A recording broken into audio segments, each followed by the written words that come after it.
সিয়াম, Saint মার্টিনের পরিস্থিতি এখন কেমন দেখছেন আর প্রশাসনের পক্ষ থেকে কি ধরনের ব্যবস্থা নেওয়া হয়েছে?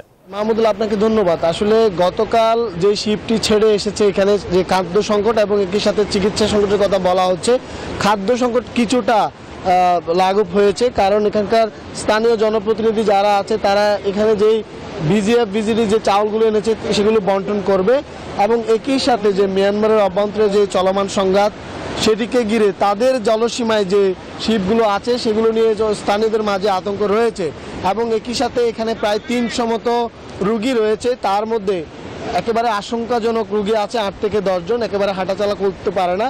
তারা আমাদেরকে একটি অভিযোগই বারবার করছে যে যে চলমান যে রাস্তাটি আছে অর্থাৎ মিয়ানমারের সীমান্ত হয়ে সেই রাস্তা ছাড়া বিকল্প কোনো সড়ক নেই।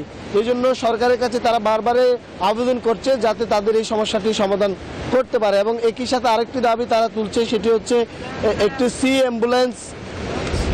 অ্যাম্বুলেন্সের মাধ্যমে এটি যাতে তাদের সমস্যাটি সমাধান করতে পারে সেরকমই বলছে। বৈরী আবহাওয়া আছে এবং সেন্ট মার্টিন দ্বীপের অবস্থা কিছুটা আগের চেয়ে শঙ্কামুক্ত হয়েছে খাদ্যর দিক দিয়ে। এই ছিল আমার কাছে কিন্তু সর্বশেষ। মাহমুদুল। জি সিয়াম, আপনাকে ধন্যবাদ।